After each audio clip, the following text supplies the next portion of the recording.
in the making for a while and meant to be. We have the amazing Dr. Sam Osmanagic joining us from Bosnia, where he discovered the Bosnian pyramids. Andreas was lucky. You've already been to visit Thanks there. so much, man, for also grabbing me for this, though. I'm glad you were able to set this up. I think Julia also. Yeah, Julia is the key for this as well, right? Amazing magic was made to happen tonight. Yeah.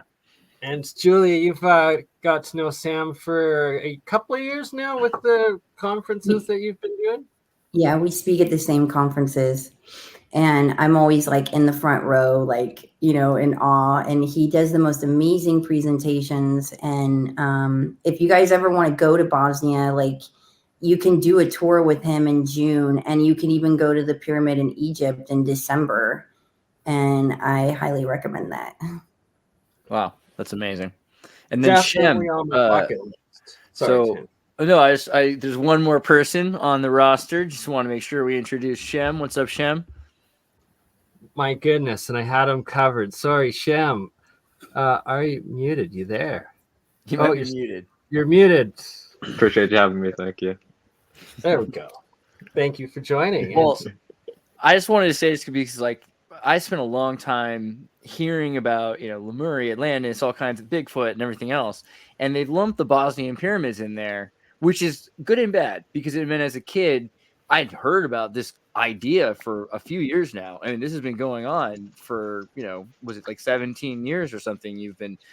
So the echoes of it hit me even when I was young, but it wasn't until I actually went there, because when I went there, then I saw them and it became irrefutable. Right. And so anytime now when I talk to somebody about the issue, because for a long time I was reading books about it and everything, now I'll just say, but you just haven't been there. Or have you been there? Because if you've been there, it's obvious. Because immediately you're seeing it. But until that's the only way you might not know it's real, I think, is the problem. And you got to experience it yourself, Andreas. Like you were saying, and then once you went there, like, how did you feel? Like, how was it? Well, exactly. So I guess I don't want to make it too much about me. I know, Sam, I want to hear about how you went through this experience foremost. But I said when I saw it, the first thing is my brother and my father and I are driving into Visoko, and you see it from so far away. It's just so obvious because you see it. And then we went to it and we talked to villagers, and they're telling us, as we're getting close to it, the stories that they've had since the Bosnian kings 1,000 years ago. And their stories about why they built their kingdom at the top of this thing, which they said is built by the gods. And so there's mythology. And then there's even stories that the Muslims have about why this is such a holy place and everything else. So there's context already as you're getting into it. You're like, there's something, like, for a long time, as long as we have history, there are people talking about this thing. And then you get into the place and there's just, there's vibration, good energy, good people. And the Bosnian culture all of a sudden presents itself as unique and distinct and liberated and kind of just good vibrations in this way that you feel certain places. There's certain places around the world have been where people have positive vibration, right? Like you can go maybe in Indonesia. You literally felt it. It resonates with you. So it's not just seeing it, it's experiencing it in the energy that you actually feel in it. Well, just that vibration when people are good people, like that's a very distinct feeling, and in some places in Bosnia, there's been wars, right? So like for there to be such good feelings there is interesting. Like everyone you meet is so loving and kind. And again, this is just before you get into the pyramid. Once you get to the actual entrance, right, then you're just like Indiana Jones because there's these perfect straight line tunnels. There's pure ceramic that's like 10,000 years. Gosh, how old are these ceramics? There's concrete. And the concrete's the part where you're just done. My brother is like, he works in construction. So it's at that moment, someone who'd never even contemplated this at all had to be like, well, from everything I understand about reality, yeah, this is the only logical thing. And it's harder and harder to find reasons to doubt it. I mean, when you're inside of a place that's just, it exists. But sorry, I wanted to hear more about Sam because the question for me was like, how did you deal with the cognitive dissonance and what happened for you when you discovered this? Like, how did this happen? Okay. Hello, guys. Glad to be with you today. It's morning here in Bosnia. Now, for the last 4 decades, I've been researching pyramids and megalithic sites around the world, and I have concluded that almost everything they teach us about the ancient history is wrong. The origin of man, civilizations, and pyramids. When it comes to the pyramids, they tell us they are built in Egypt and Mexico. Wrong. They are built on all 6 continents. For Egyptian pyramids, they've been programming us to think that the pyramids were built as tombs for the pharaohs. Well, guess what? There are 155 pyramids in Egypt, not 118 as the non-scientific Wikipedia claims, 155. I have investigated all of them, not a single mummy. The pharaohs were buried in the Valley of Kings, Luxor, Karnak, Thebes, Memphis, Abydos, Tandera, a long way from the pyramids. So in 21st century, we really need to answer the question, what was the true purpose of pyramids, when they were built, by who and how? Back in 2005, after I've seen most of the pyramids around the world, my PhD was about the Mayan pyramids in Mexico, Guatemala, Honduras, El Salvador, Belize. Then I've expanded research to Peru, Bolivia, China, Indonesia, Cambodia, Australia, Sudan, Canary Islands, Mauritius, Spain, Greece. These are all the countries with the pyramids. I came to my home country of Bosnia. At that time, I lived in Houston, Texas. And I saw this hill. Everybody called it a natural because it was covered by soil and vegetation. But I was looking at the geometry, 4 sides, 4 triangular faces, 4 corners, the same slope from bottom to the top. Obviously, 4-sided pyramid. I took compass, and compass showed me that those sides are perfectly aligned with the cardinal points, east, west, north, and south. And this is how the pyramids were built in China or Mexico. We think about Egypt and desert, but other countries, Guatemala, Mexico, China, Indonesia, we are in different climate belt, a lot of rain and a lot of greenery. So back in 2005, I started investigating as the individual. I got permission from the Ministry of Culture, everything we did, geological core drilling, archaeological trenches, lab analysis, anomalies, not natural. I wrote the book, published it, had a big press conference, and announced the news that the first pyramids in Europe have been discovered. In the last 18 years, it has become the most active archaeological site in the world. And this is the result that we produced. We discovered 6 pyramids, which we named the pyramids of the sun, moon, dragon, earth, love, and the 6th pyramid. We discovered 7 entrances to underground tunnels. We have the most extensive prehistorical network of tunnels, which runs for 60 miles. More than 2 miles are open for public.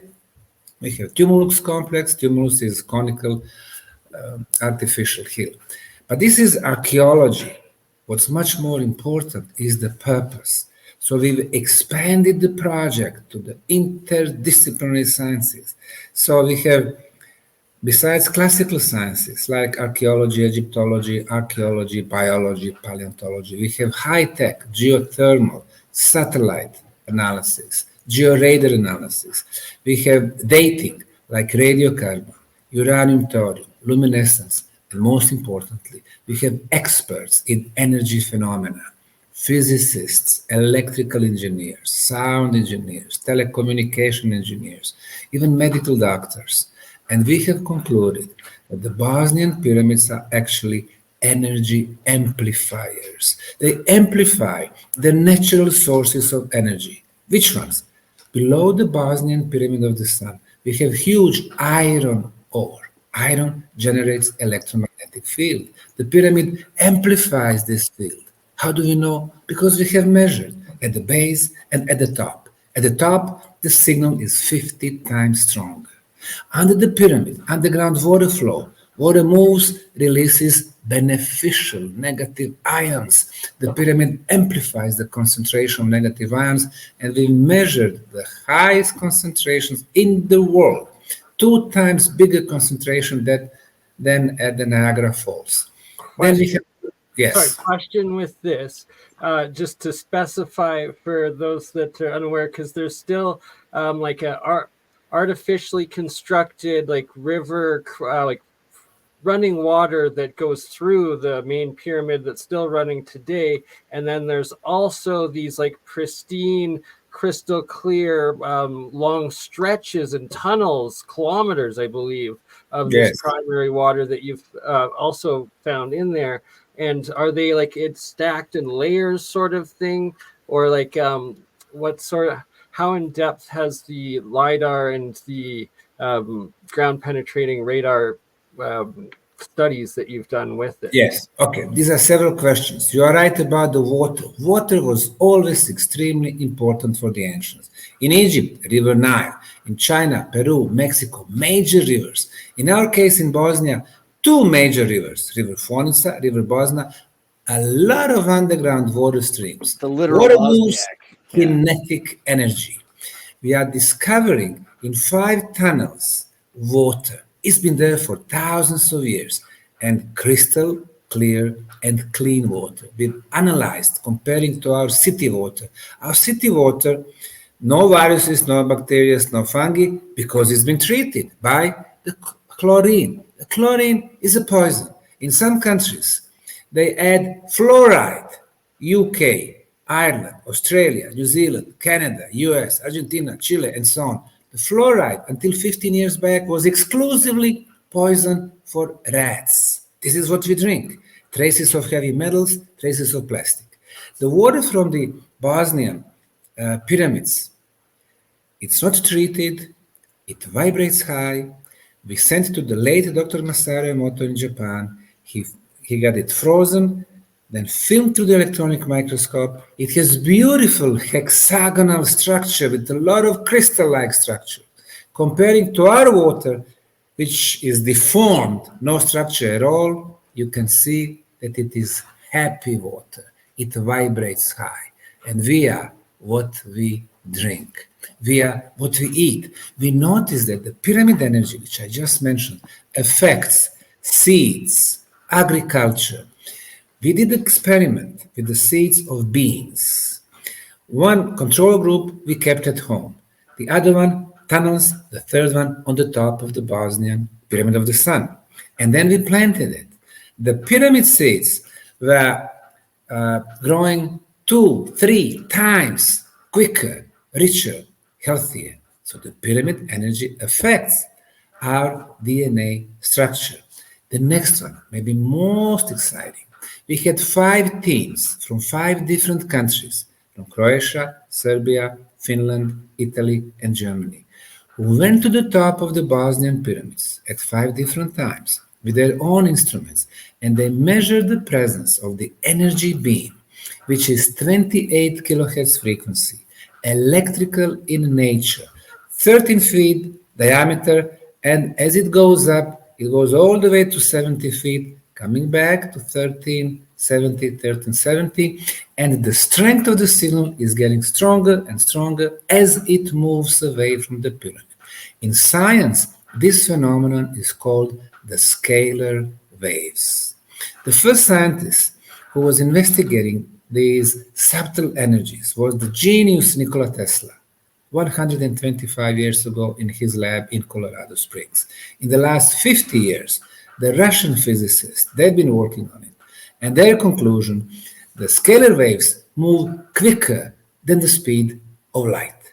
Or to be more precise, the information within the scalar fields move 100 million times quicker than the speed of light. So the movement of the information is instant from one end of the galaxy to another one. So our conclusion number 1, the first potential purpose of the pyramid energy is the communication device. And this communication device has been running even today because we have measured it. I do measurements also on some other pyramids and concluded that Khafre, the second largest Egyptian pyramid, is also energetically active. The Kukulkan pyramid in Mexico, Chichen Itza, the Mayan pyramid, energetically active. the Moon Pyramid in Teotihuacan, Mexico also. So this is the knowledge they try to hide from us. They teach us pyramids were built for one dead body, king or pharaoh. It doesn't make sense. Why would somebody spend 6 million tons of blocks for the Great Pyramid of Egypt, for one dead body? Incorporate so much astronomical knowledge, mathematical knowledge, elements of sacred geometry, number pi, number phi, golden section spiral, and so on. Doesn't make sense. But once we realize that the pyramids are energy machines that can affect in very beneficial way the communication, the health protection, molecular structure of the water and the food, and immunity, and our bioenergy field, auric field, to bring back chakras in balance, then it does make sense. The pyramids were built to serve communities of living people and to last for thousands of years. Well, in your opinion, who built them? Now, in archaeology, we have 5 questions. The first one is who, when, how, why, what? What is this? We have pyramid complex. Who? Well, right now, we don't have a very precise answer on that. However, when we see that they were able to make the best quality concrete, which they used to cover the Bosnian Pyramid of the Sun. Why I'm saying best quality? Our concretes are in the range when it comes to hardness from 10 to 60 megapascals. 60 made in US, made in Germany. The concrete from the Bosnian pyramids, 155 megapascals. We, the civilization of 21st century, we cannot make such a good quality concrete. So they were very advanced. They knew how to get very specific frequencies, 28 kilohertz. Nikola Tesla, when he built the famous Warden Cliff Tower in the state of New York, 1900, he did a few experiments, and then he was writing in his diary, I found a way to send unlimited quantities of energies, thousands of horsepowers between 2 planets, regardless of their distance. And the frequency he was using was 28 kilohertz, exactly the same that we measure on the top of the Bosnian Pyramid of the Sun. So the builders, they knew how to get proper frequencies. The next question is how? How did they change the molecular structure of the material to make such a good quality concrete? How did they know about elements of sacred geometry? What are the elements? For example, equilateral triangle, the most powerful geometrical shape. Hexagon, consisting of 6 equilateral triangles. Number pi, 3.14, which is incorporated in Egyptian pyramids. Number phi, golden section or golden section spiral. We can see the tops of the Pyramid of the Sun and the Love and a couple of more pyramid hills. They are all sitting on the same line. When you have those elements, you got the movements of the energy. It has always been about the energy. And finally, the last question, why I started answering that question, communication, health protection, water, food, immunity, and so on. Why I keep saying health protection? We have noticed that when people go to the Bosnian pyramid tunnels, they feel good, they feel light. Deeper they go, they breathe better and better. Since there is only one entrance, which is at the same time exit, it's not logical. You would expect as you go deeper, lack of oxygen. It's not the case. People who have respiratory problems, asthma, for example, they breathe so well that after a couple of times in the tunnels, they don't need air pump, inhalers no more. People who have high blood pressure, it gets normalized. People with a high glucose in the blood, high sugar in the blood, it drops. People with the pains are gone. People with the very serious diseases, tumors, cancers, and so on.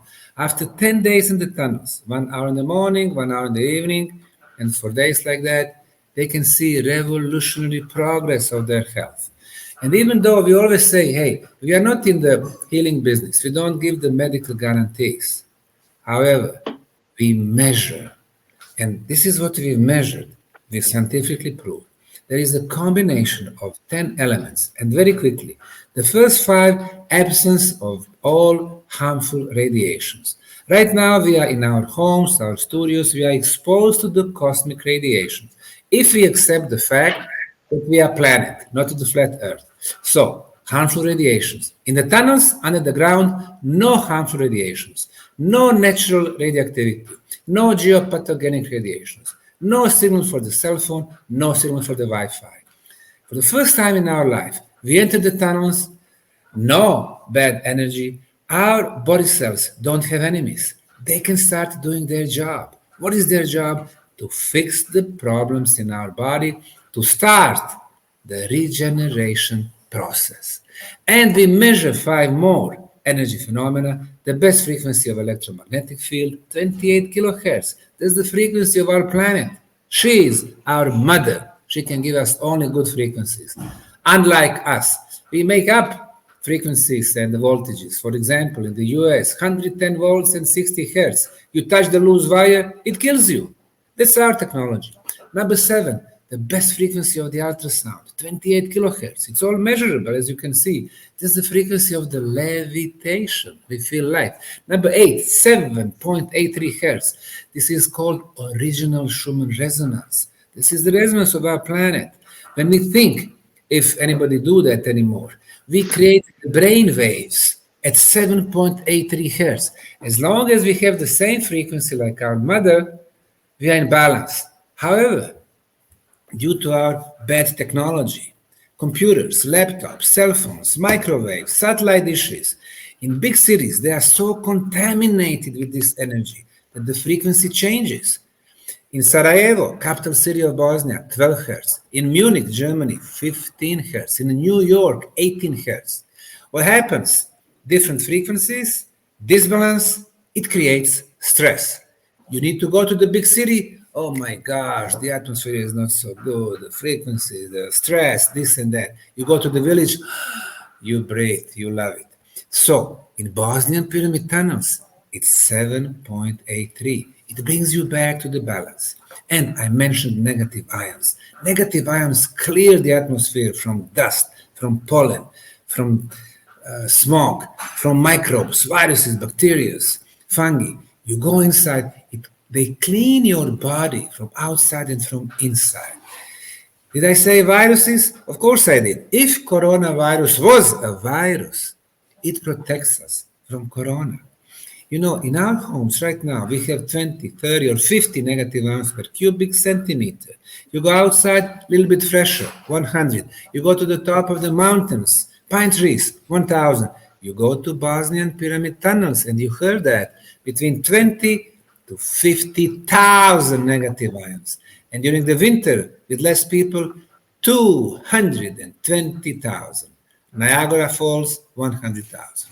So when you combine all these elements, the Bosnian pyramid tunnels are the safest and the healthiest place on the planet. And that's why we have this healing effect. And if we get lucky, even rejuvenation. How often are you able to go inside of them? Well, 15 years back, I came back to Bosnia from Houston. I moved to Sarajevo first, and a couple of years back, when I sold my business in Houston, I built my house here, applying elements of sacred geometry. It's just 100 meters, 330 feet from the tunnels. So how often? I go 3-4 times a week. Plus my employees, they work in the tunnels, Ravne 1, Ravne 2, 3, 4, 5, 6, 7. So I go to different tunnels, I go to the pyramids, so I combine those energies. And when it comes to the drink, I drink only the pyramid water, and I drink, since I have the fruit trees here, which I never spray with pesticides and so on, organic, 40 years old, this is the only drink I have. My own juice, from apples, from pears, and my own pyramid water. And I am happy. That's awesome. So yeah, maybe go into that a little bit about the pyramid water, and also just because it's interesting. I noticed when I was there, the ionic feeling in the tunnels. Like not a lot of fungus is interesting, and that you've got, except for maybe like right at the very front of the cave where you've got tourists that are coming in and out, you might have like a cute mushroom.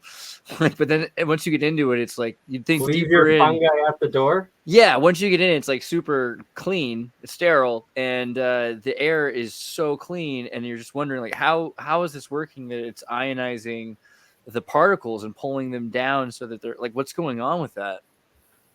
Exactly that.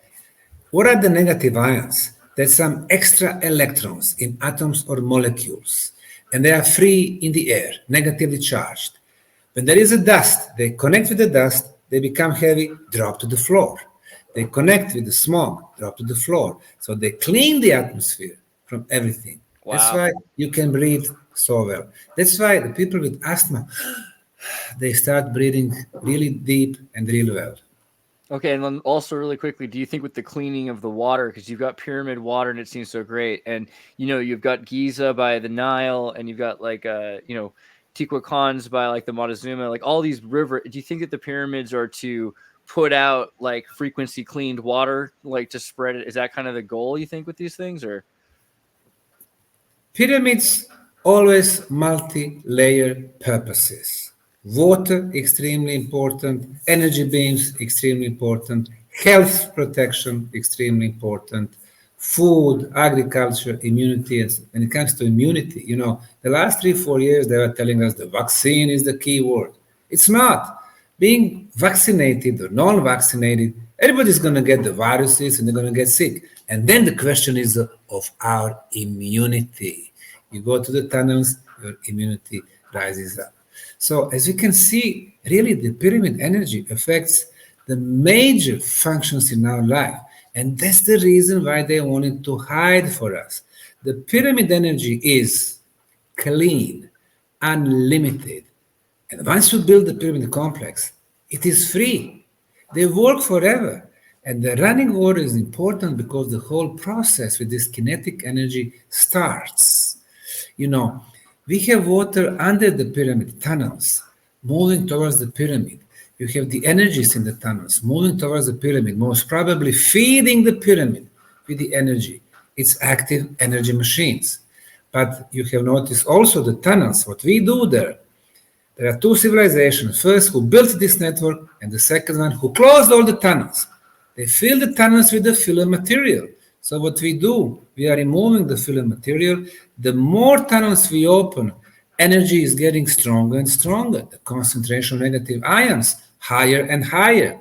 The strength of the signals within ultrasound and electromagnetism, stronger and stronger. So imagine once we clear all the tunnels, all the way to the pyramids, what kind of very strong energy we'll be able to see that beam. Everybody will see the beam when you have it fully. And you know what? You are probably right. This is what I call spirituality. Not spirituality in a sense, religious or faith. That's separate. For me, spirituality is development of spiritual senses. So we can create a picture beyond the physical reality. The physical reality is based on our 5 physical senses. We can see, we can hear, we can taste, we can smell, and we can touch. But our physical senses are so limited. For example, what we can hear is a sound. Sound is from 20 hertz to 20 kilohertz. Above 20 kilohertz is called ultrasound. Below 20 hertz is called infrasound. We cannot hear, but we can measure. We do have a spiritual sense, which is counterpart. So we actually can hear even more. We don't develop it. What we see is less than 1% of the world around us. We see what's visible. We see basically within the frequency of those 7 colors. Which 7 colors? If you have a prism, the light is coming through a prism, then we can see those 7 colors. It starts with the red, orange, yellow, green, blue, indigo, and violet. Of course, those 7 colors have been kidnapped by the LGBTIQ today. But scientifically speaking, this is what we see. And this is 0.3% of the visible spectrum. Less than 1%. This is what we see. Our cats, they can see at least 2 or 3%. My cat is usually fixing, its eyesight above my head. I look at her, I see nothing. And then, my cat moves, with the eyes like somebody following some movement. I see nothing. What is he seeing? He's probably seeing some ghosts or some orbs or some extraterrestrials. He sees something. There's a lot of these. We don't see that. There's a lot of these revelation, like these like spiritual beliefs around like pyramids and people seeing something amazing in a pyramid. I mean, do you think other pyramids, like you're saying, this one's functioning still? What about Mexico and Giza? Are they broken? Can we fix them by unfilling the tunnels the same way? What's the deal? When I take my groups to Egypt, one of my favorite places is the Red Pyramid in Dahshur, because you can enter there and usually there are no tourists. You go there, you take your digital camera or your cell phone, you are filming. All of a sudden, you can see not tens, not hundreds, but thousands of orbs. Orbs are light beings. What we see over there and what we see here in Bosnia, when it comes to orbs, they are usually white. They are spherical, thousands of them, even though they can be hexagonal and different shapes. And there's the little ones. I've seen lots of videos in Luxor and stuff at night. Exactly. Where little guys come in. How come they are there? Because they are attracted by the pyramid energy. So it tells me that the Red Pyramid is also active and it attracts those orbs. And with the little... Sorry to interrupt, Sam. Don't you have a video of the Bosnian pyramids where there's tons of them coming out of the tunnels? Do you have the reference that I could maybe pull that up and play it while you're describing this? Well, I have it on our YouTube channel, Bosnian Pyramids TV, and try orbs, the keyword orbs. What happened, this project has many volunteers. So we had a couple of volunteers from Netherlands, and they were filming in the newly discovered tunnels orbs. It was not 1 or 2 or 5 or 10.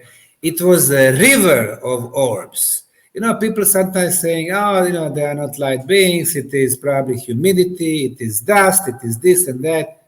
Well, wait a minute. Once you see the video, you can see the river of orbs, millions and millions of them moving, going back and forth, and then stopping, then going back, and then going to the left, then going to the right. So, there you go. So this is one of the photos. You see, the orbs are coming from the newly discovered tunnel. Wow. Yeah, it's so crazy in there. It's amazing. It reminds me of what people get in front of the Sekhmet statue in Egypt. And so you also keep in mind like a lot of the sediment and everything, because like this is all unburied. This was. You see how they change direction? Yeah. Oh yeah, like they go into little flows and stuff. Yes. Yeah. And there's like river rocks on the They're walls. Circling. They're circling. And they're going up. Yes. So I was talking about those spiritual senses. So the first 5 spiritual senses, and we have 30 of them. The first 5 are the counterparts to our physical senses. But also we have ability, which we don't use, to exchange thoughts. Telepathy is the spiritual sense. Telekinesis, the power of moving the objects with the power of our mind, is a spiritual sense. Even teleportation, moving back in time or in the future through space and time, it's a spiritual sense. And we have noticed that once in the tunnels, with the time, you can develop some of your spiritual senses. You can start feeling the energy. You can start seeing the energy like around your body, our auric field. With the time, we could even develop ability to see the colors of the energy, the colors of our chakra, the colors. The aura. So these are the spiritual senses, and it seems that pyramids, when they were really active and strong, they would enable people, or at least those beings who build them, to develop, such type of senses. So I would say the pyramid energy was so beneficial and so powerful. They were field schools. So imagine that we apply the pyramid energy in our life today. Our friends from India, late Dr. Brahmarshi Patriji, he built 400 pyramids, modern pyramids, in central and southern India, from the Bangalore all the way to the Indian Ocean. In Russia, our friends Valery Uvarov has been building pyramids in Moscow, St. Petersburg, and then in Siberia, in Tomsk. I was the first foreigner to visit this complex in Tomsk. 33 pyramids. They built it there. They affected the climate. It's Siberia. It has always been cold. And now they started, growing apples and other fruit trees, which was never, possible before. It's becoming the mild climate. So the pyramid energy is one of the ways out from what we have now. And this is, we call it energy crisis, but it's not about the crisis, whether you have enough or not. It's about the source of the energy, coal, oil, gas, nuclear. It contaminates, it's limited, it's very expensive, and it is in the hands of very few elites who then, through media, corporate world, politics, try to control our lives. So that's the thing I was thinking about, because you look at some of the elite who drink mineral waters, because again, your water thing, I want to get back to the holy water from the pyramids. I think it's interesting. Memory water, primordial waters. And, how is it you're thinking this water is healthy? What's it doing that's so different, that's structuring it, that's making it Structured healthy? water. Yeah, but how is literally it? How is a water. pyramid structure water? And then how are you able to bring that elsewhere and give it to someone? Because it seems like that's what the Bogomils went to the Kievan Rus. They were using that pyramid to make holy water, apparently. So it must be a thing. Why is the structure of the water so important? I mentioned our water, which has basically so much poisons, heavy metals, plastic, fluoride, and chlorine. So when you look at the molecular structure, it does not have any structure, completely deformed. So it's a low vibration. You drink it, it can maybe help you with your thirst, but actually it does not feed your cells. We did experiment using city water and the pyramid water. And the group of 10 Slovenians in Ljubljana, they were drinking, different types of water. We did not tell them which water they're going to be drinking. And then we were checking them through one instrument called GDV. We were checking the energy aspect of this water. People who are drinking city water, it would simply go through their bodies. But the pyramid water, it feeds your cells. And like I said, the vibrations, the pyramid water, highly vibrated water, it makes you vibrate high. And we know when we are, jealous, when we are violent, we vibrate very low. And the opposite, when we have love for the whole world, we vibrate very high. During Corona, people were at home within 4 concrete walls, looking at the magical box, filling their heads with how many tested, how many sick, how many dead. So we are what we think, we are what we eat, we are what we drink, we are where we go. We stay at home or we go out to the park, to the mountains. We have, very bright thoughts. Everything is about the vibration in our life.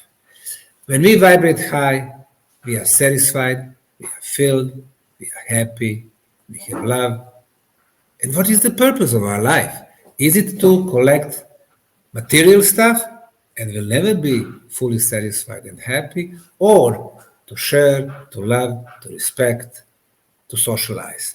So I think it has a much deeper meaning, what we drink, and of course, feed. I was going to say, I brought my father, and for like 10 days, we were in Visoko and drinking water, and showering and bathing in Visoko water, like from the mountain. And I feel amazing. And my father, he's doing better, I think, simply because of the water. So I'm thinking about going back just for the water. I also have one other question, which is like, if you go to Visoko, if you guys go to Bosnia, you go around there, you'll see there's a lot of crazy, awesome, mystical, magical stuff. There's the whirling dervish. There's there's Madragora, where the kids saw the angel Mary. There's a lot of apparitions and magical things. So I wonder, do you think that, you were talking about the pyramid as a contact point between consciousness or other worlds or something like that. What do you believe about that? I mean, in that place in general, having so much of those kinds of visitations. I mentioned energy beam. We were thinking, where does this beam go? Is it directed to some particular star system? Well, this is what we measured. In the morning, the energy beam is moved a little bit to the east, and the sun rises on the east. Imagine driving up to that not knowing it was a pyramid. You know what I mean? Yes. At the noontime, it's moved to the south. And exactly at the noontime, our sun is located south. In the afternoon, southwest. In the evening, west. It means that the energy beam follows the path of our sun. Does it mean that our planet is communicating with the sun? It's possible.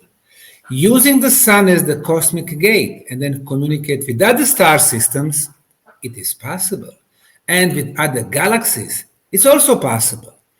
But then the pyramids do emit the energy, but at the same time, the pyramids are antennas. They receive the energy. So we have two-way information flow, the communication. So if our planet is point A, it has to be point B and point C and point D. So we are coming to something that I name the cosmic internet. Obviously, it was not done by the primitive Paleolithic people. It was done by more advanced civilization. It's interesting looking at the laser internet systems that Google's building. They're like, let's just see if we can send data in light directly, unilaterally towards some other transceiver. But not light, though. It's scalar technology, scalar energy, like Sam was stating, and that's exponentially faster than light travel. It's quantum. It like essentially quantum entangled. Yeah. The scalar energy is going through the space without losing any energy. When we send something due to the resistance, it loses the energy. Scalar does not. And secondly, when scalar energy goes through the cosmic bodies, it does not lose the energy also. That's why it is so important for the cosmic communication.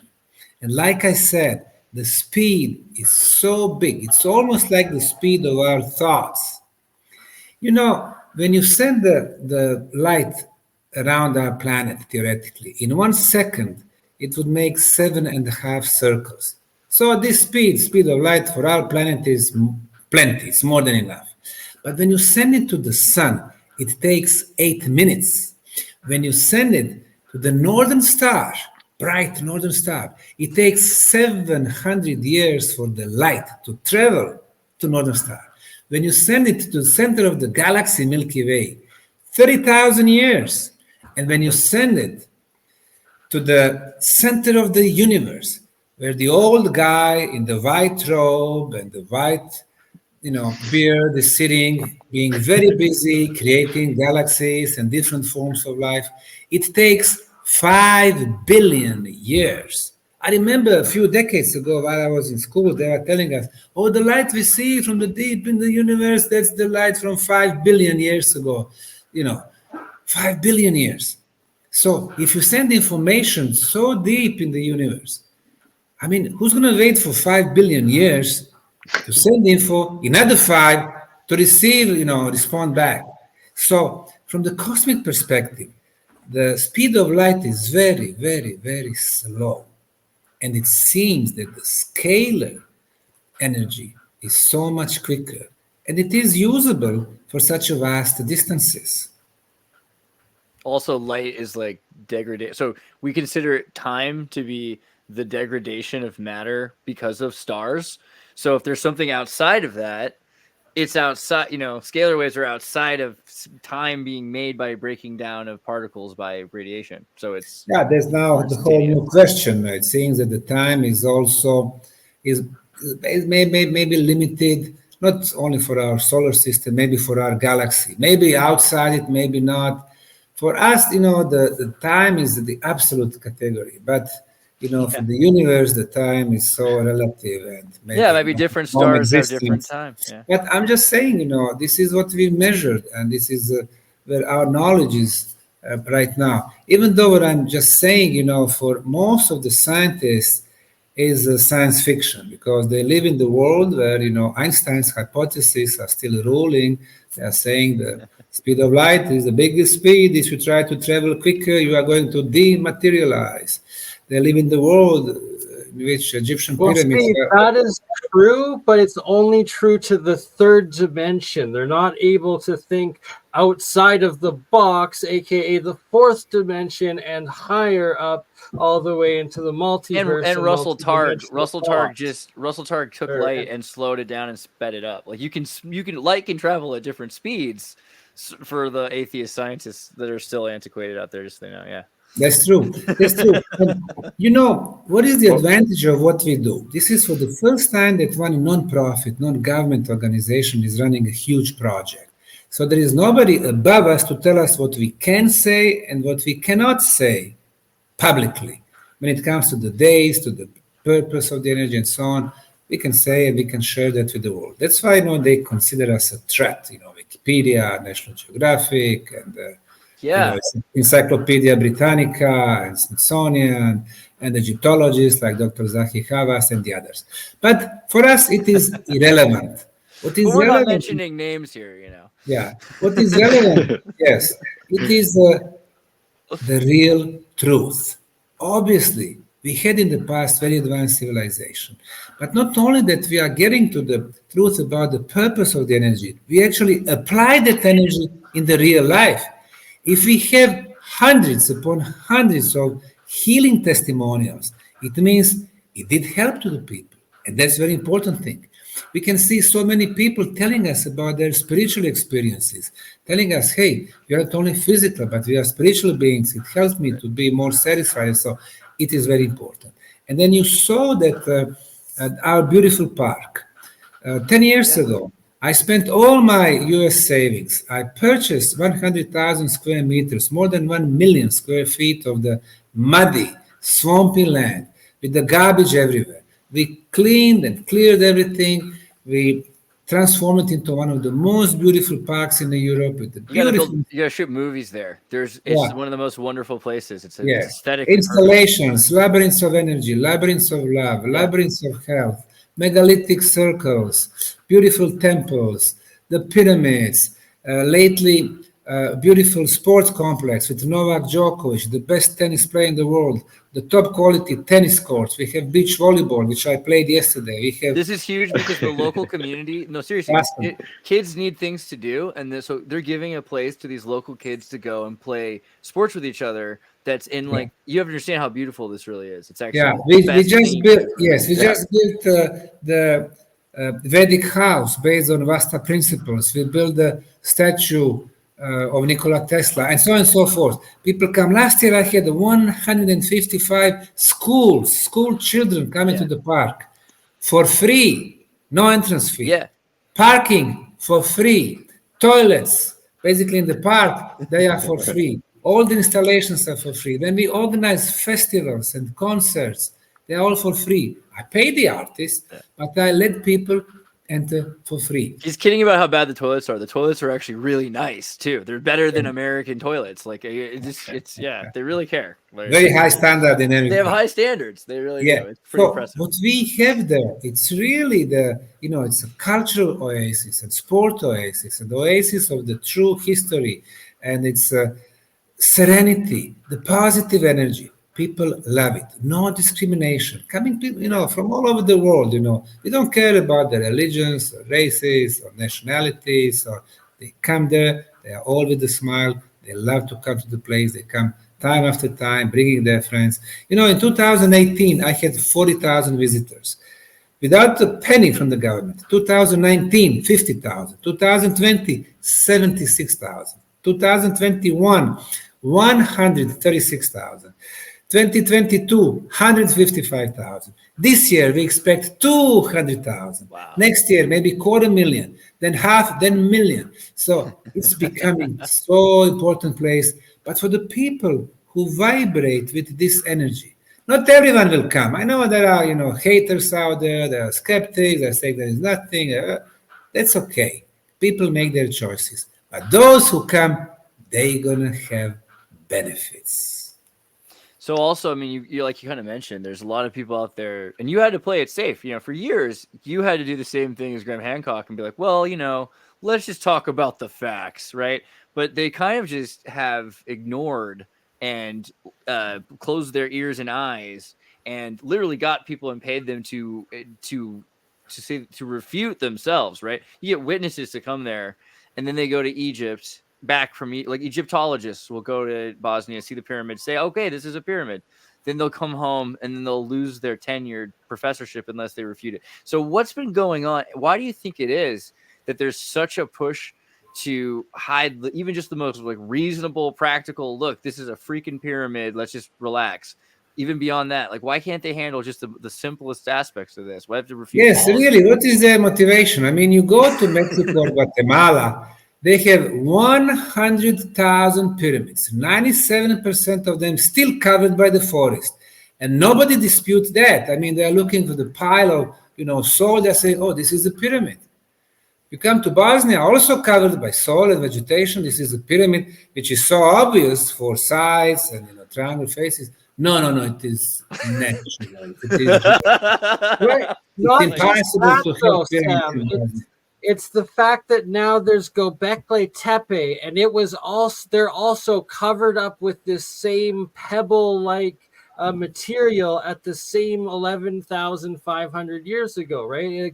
That's the correct dating of the time that you got with like the plant material and stuff in the substrate that you've removed from all of these tunnels so far. Concrete and ceramic. Now, Göbekli Tepe, I went there several times. I did my documentary, and I was taking groups over there. When I talked to late Dr. Klaus Schmidt, who discovered Göbekli Tepe, he told me probably the age is more than that, 15 to 18,000. What you can read on many sources, 11,600. However, Dr. Schmidt did 4 radiocarbon dating. They showed him 10,000 BC. 10,000 BC, that's 12,000 before present. But when you do radiocarbon dating, you need to calibrate it. You add about 14%, so the true age is 13,600. However, the mainstream science does not want to go over 12,000 years. This is for them Paleolithic. Nothing was happening there. But guess what? There can't be anything that ties into what would validate Plato's Atlantis and the Younger Dryas catastrophe event. No. Yes, you're exactly right. So we go 15 or 18,000 years. Now, Dr. Schmidt uncovered 3 megalithic circles. So those megaliths are in the shape of letter T. They are from very hard limestone. So around everything is limestone, but somebody found the hardest about 2 kilometers away. Today they use this limestone to build highways. So you get there. 3 of them were uncovered. When he died, the Turkish government took over 3 more, so 6. But Dr. Schmidt told me there are probably 100 megalithic circles. So imagine 100 Stonehenge megalithic circles at one place. What they teach us in school says that only when the agricultural societies developed 5,000-6,000 years back, they had some extra food, they had some extra profit, so they were able to build megalithic monuments. Well, this is more than 12,000 years. No agricultural societies, just nomadic tribes, according to the mainstream science. How is that possible? And then not a single residential house was discovered around those megaliths. You would expect to have cities of 100,000, 200,000 people who can support the work of 20,000 workers. The laborers, the farms, the it's food. not there. Something odd is happening there. Now, I was the only scientist who actually did energy measurements at the site. I measure electromagnetic field, electrical field, ultrasound, level of organ energy, and so on. What is organ? Organ or life or prana or chi energy. There is a special instrument to measure it. It's called experimental life energy meter. I found out that the values for organ energies were extremely high. Now, to give you an idea, A specific From wavelength for me quickly that I can pass on to some of my science guys, if you don't mind. experimental life energy meter made by Heliognosis from the US. Experimental life energy meter, Heliognosis. So it works on the scale from 0 to 100. For example, our cities, 10% life energy. Contaminated. You go to the villages, 20, 25%. People are from 50% to 100%. And Göbekli Tepe had 55% energy level. The stones were alive, meaning this site is also energetically active and alive. So I was the first one, doing the measurements over there. Even the Dr. Klaus Schmidt, he was an archaeologist. They are looking for the ceramics and the primitive tools. They try to explain Göbekli Tepe or pyramids with primitive tools. You cannot do that. However, if your access is interdisciplinary, you got all these different sciences, different scientific instruments, then you can figure out something. Sam, I found it really fascinating. You talked about it in your book you found runic symbols or language beneath, and you had it decoded, or somebody decoded it, and it talked about the conduit being closed. Yes, you are right. Now, in Ramne tunnels under the Bosnian Valley of the Pyramids, we discovered many blocks. We analyzed them, they are ceramic blocks. On one of those big blocks, they are multi-ton blocks. On one of them, we found carvings of some type of symbols. It was like a combination of the symbols and the letters. And the best known combination in Europe are the runic symbols or the runes, runic writings. Now, when it comes to runes and when it comes to communication, this is my classification. We have 4 levels of writing. The first level are the signs. For example, arrow. Arrow, go left or go right. This is the first basic level. The second level is alphabet, as we have it. So this is these are the photos from our park. This is our park, beautiful park. So the second level is the alphabet, A, B, C, D. Those letters, they don't have meanings. Only when you put 5 or 10 letters together, you get the word, you're getting the meaning. That's the second level. The third level, high level, are the symbols. For example, the Maya symbols, or hieroglyphic writings, or Kabbalah. So the symbols, every symbol. Or alchemy symbols. There you go. Every symbol has a meaning. And when you put 2 symbols together, like Maya were doing, the symbols then communicate, making a synergy and a new meaning. And then the symbols from the first row communicate with the symbols from the second row, diagonally, another meaning, and so on. So this was the third level. And the fourth level are the energy symbols. Sometimes you can see, from a drone or from the space, you can see some symbols somewhere in the area, in the ambience, that they are energy symbols. They affect energetically the neighborhood. So the runic symbols are at the level number 3. So they are symbols. So we discovered 8 symbols on this particular block, and they've been deciphered by 2 persons, both of them are in the US, the professors, and the translation goes like this. The gate has been closed. We are at the standstill. We will have to defend ourselves and conquer until the cosmic gate is open. So this was decipherment of those 8 symbols. Now we got another translation. It was very, very similar, just they added the element of water, the big water.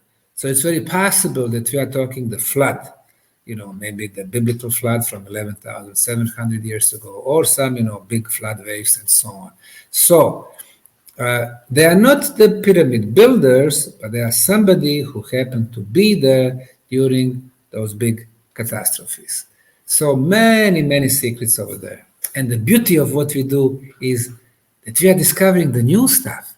I mean, if you are archaeologists, if you are a student of archaeology, historians, they give you the site which everything is already known. You go to the ancient Roman, grave site or ancient Greek, whatever temple, everything is known. There's nothing to discover. But in our case, we make discovery literally every season. Why do they call it the Younger Dryas if it was so wet? Sorry, I just had to say that. No, but it seems like you've got a lot of evidence, and the problem with it is basically that your pyramid's older than their pyramid. Is that kind of what it sounds like, right? Because like their pyramid's a newer pyramid, and so it makes them think like you invented pyramids and they're jealous. Is that kind of what's going on? Well, I would say probably the combination of the factors. But number one, the Bosnian Pyramid of the Sun is the largest on the planet. We were using the LiDAR technology. That's a new technology where you fly over the place, you have a laser type instrument, you shoot the rays, and the rays go in between the leaves and the branches, they hit the ground, and you can get exact shape of the ground with the forms and so on. So basically you can eliminate the greenery. You can eliminate the existing buildings. So once we got the results, the height of the Bosnian Pyramid of the Sun is 368 meters. The Great Pyramid of Egypt, 146.6, so 2.5 times higher than Egyptian pyramid. So and size isn't everything, but the biggest pyramid is Bosnia. Second, it makes sense also that like micro-sizing comes later, right? Like a bigger thing is older. Yes, but it's a combination. The most precise orientation to the north. Egyptian pyramid, like Great Pyramid, has an error from perfect north to 0 degrees and 3 minutes. Bosnian pyramids, 0 degrees, 0 minutes and 12 seconds. Number 3, the best quality concrete. Number 4, the most extensive underground tunnel network. But number 5, what is the most important is the age. We've done 28 radiocarbon dating, uranium thorium analysis, and luminescence analysis. These are all available today in the scientific world. For example, we discovered fossilized leaves between 2 layers of concrete. So imagine the pyramid, that picture that you were showing, the green pyramid. And okay, here are our volunteers. You have 4 feet of soil. You see upper left is soil. You remove the soil, you find the construction. You find the concrete. So between the top layer and the layer below, we discovered fossilized leaves. Now, those leaves are organic material. How did they get there? They got there during the construction phase. We did the dating, and the age is 29,200 years plus minus 400 years. This is radiocarbon dating. Now, in order to get calibrated date, we add 14%. So you see, okay, this is the final concrete block. Like, okay, look at that. That's natural, guys. That's natural. So how you feel now? Yeah, rectangular block. Rectangular block, which is shaped on all 6 natural. sides. 6 sides, 6 times 90 degrees, and so on. So Disneyland is natural. Someday someone's going to be at Mount Rushmore and be like, God made this, you know?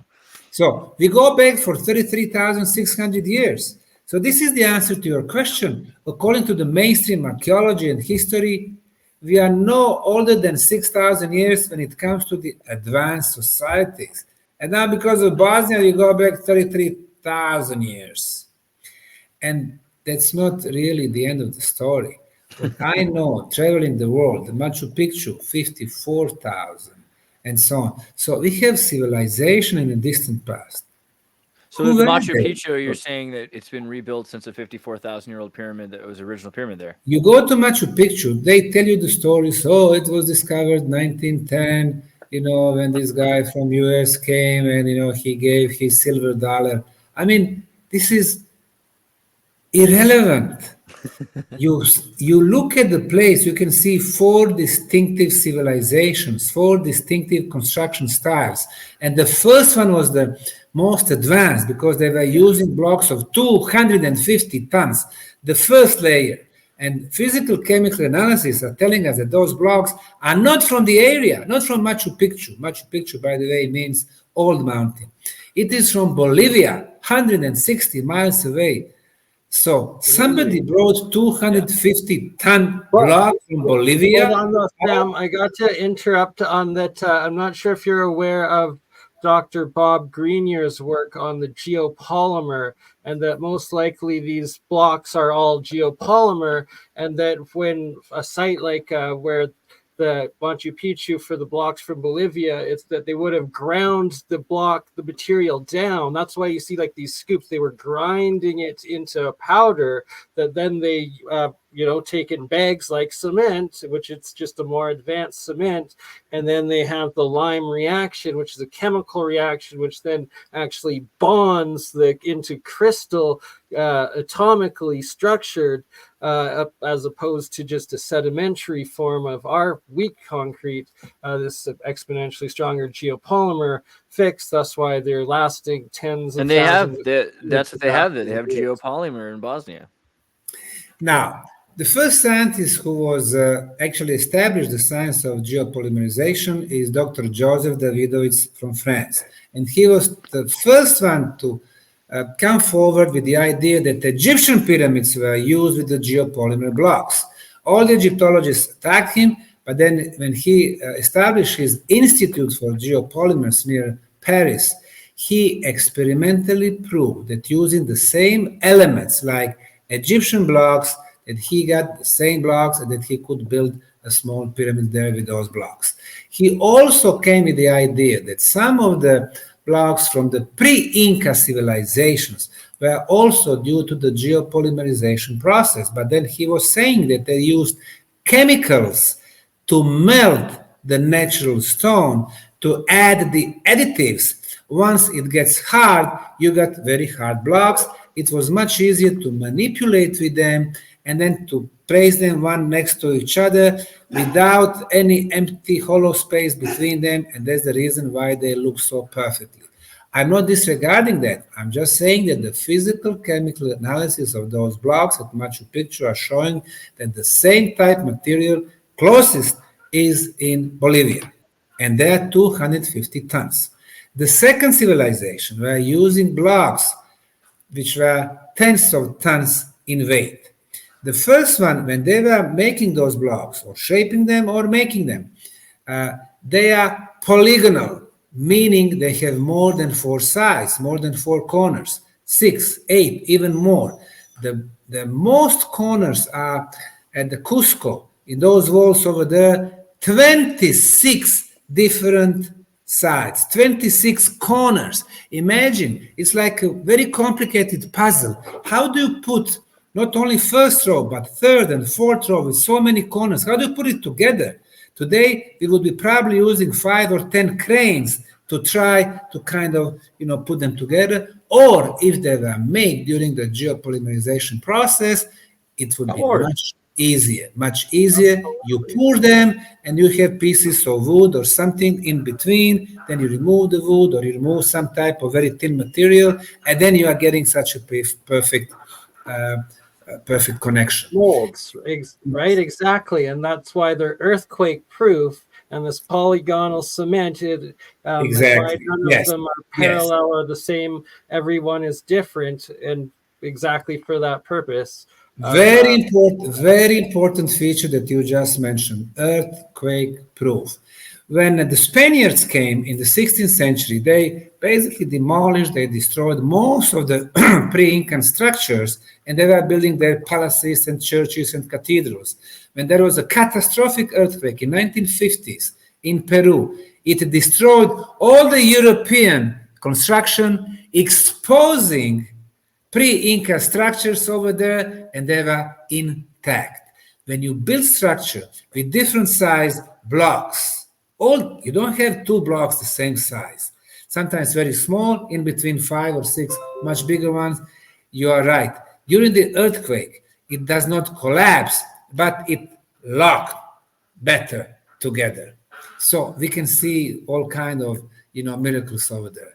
And I was talking about the Machu Picchu, the second civilization, tens of tons. The third one, they were using uniform blocks between 500 kilos and 2 tons.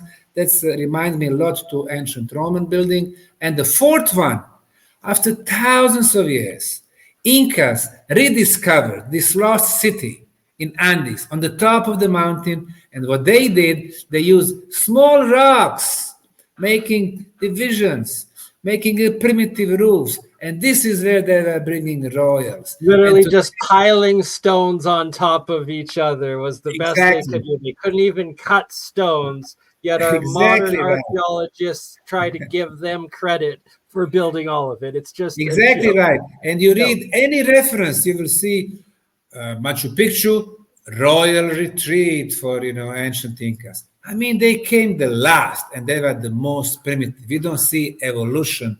On the contrary, we see devolution. So those tens of thousands of years ago, they were the most advanced. Instead of what they teach us, that we are the most intelligent and the most beautiful, well, we are not. How accurate is carbon dating? I've heard some studies say that there can be 1,000 to 2,000 years of discrepancy in between certain results. You go, today you can radiocarbon date up to 54,000 years. But deeper you go, the error is bigger and bigger. The error can be 10%, even 20%. But in the case of Bosnian pyramids, if it is 30,000 years, if you are 10% off, really, 27,000 or 33,000, it does not mean a lot. It is extremely old. I agree with that, but you're claiming they're more recent than that. For example, like there was a study done in 1971 where seals that were immediately killed at that point in time, they were like 46. They radiocarbon dated them right when they killed them, and it said they're 46,000 years old or something like that.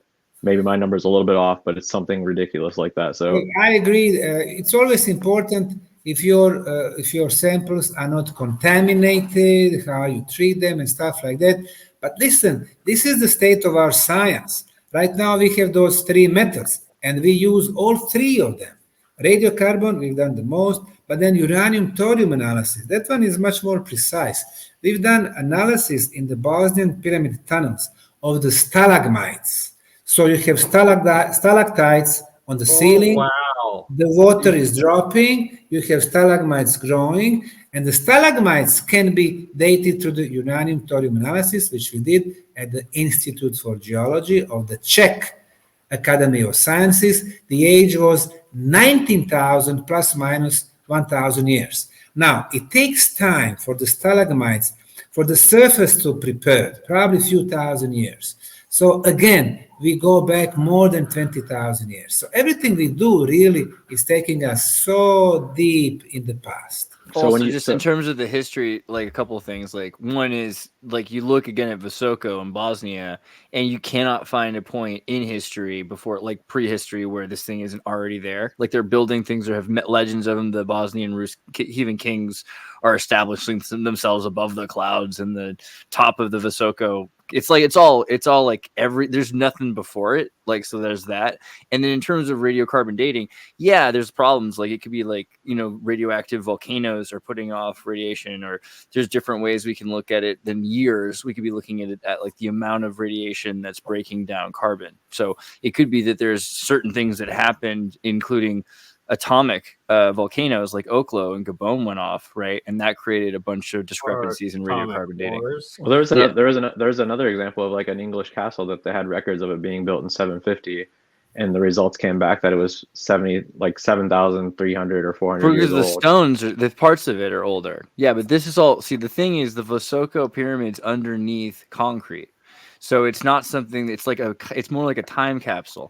So for these pieces that have been in concrete to be dated, it's different than something that's like, oh, I grabbed these thousands of years old stones and then put them together. The stalactites, that's itself, right? The whole pyramid has to be dug. The tunnel has to be made before the stalactite can even start forming.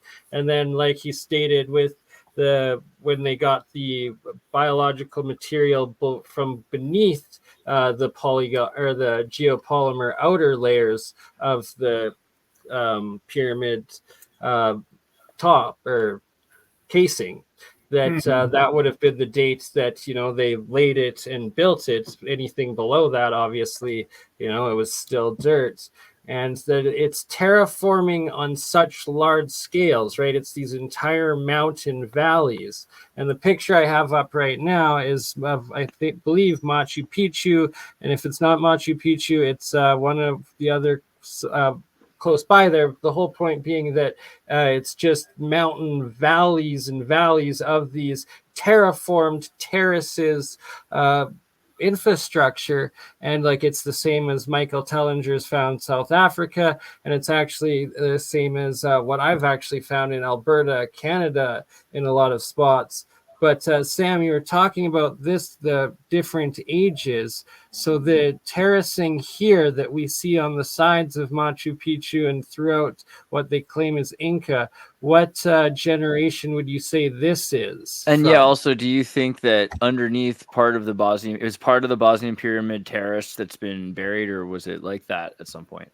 Okay, what you are showing there, this is the photo from Urubamba Valley, on the way from Cusco to Machu Picchu. There are terraces like this. Now, lately, by Incas, they were used for the agriculture, but in some cases, they were part of much larger structures. When it comes to Bosnia, in science, one thing is very important, and that's consistency. When it comes to dating, since Bosnian pyramids are covered by soil and vegetation, the first question is, what is the age of the soil? The science that investigates the soil is called pedology.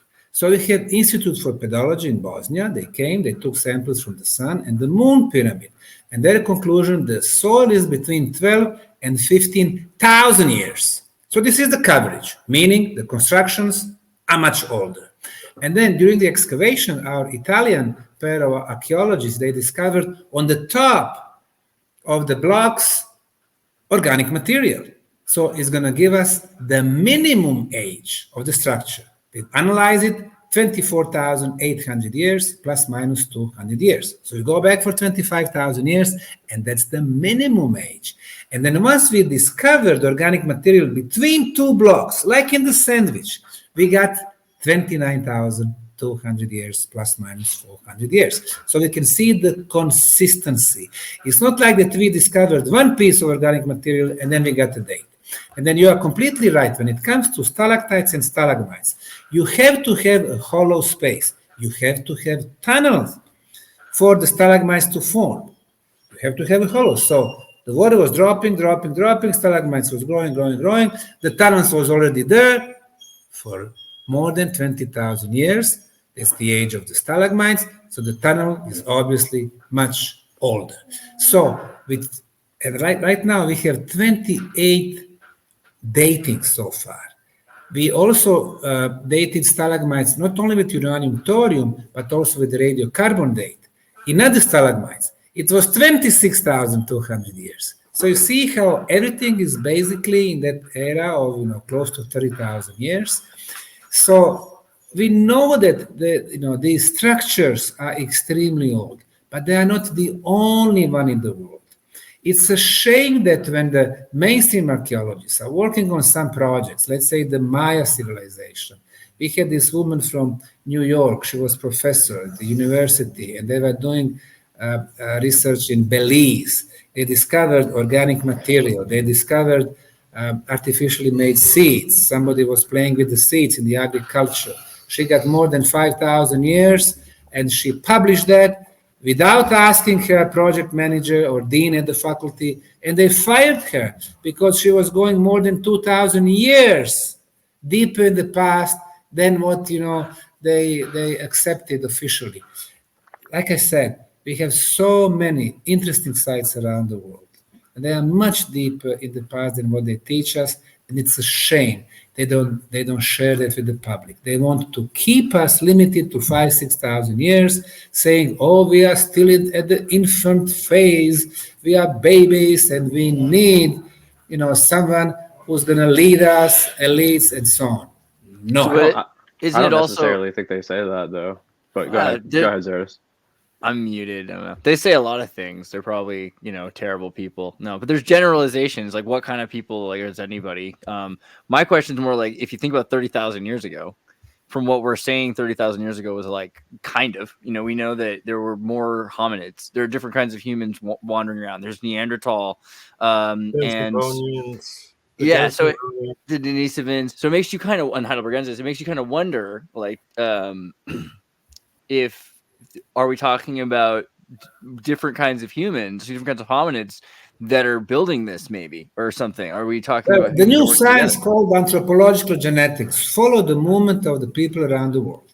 We know that humans in Europe were present first in the territory of Basques. Basques are Spain and the southern France for 55,000 years.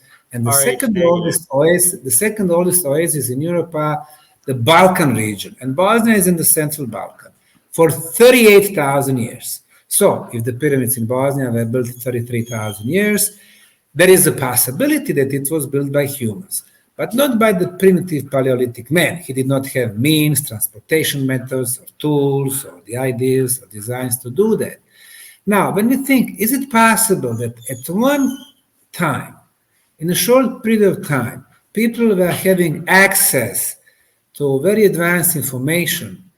Well, theoretically, it is possible. I mean, look what we did, our civilization. In the 19th century, we were almost in the Middle Age technology, and in 150 years, we went to the cosmic voyages. So it is possible that in one very short period of time, humans advanced so much.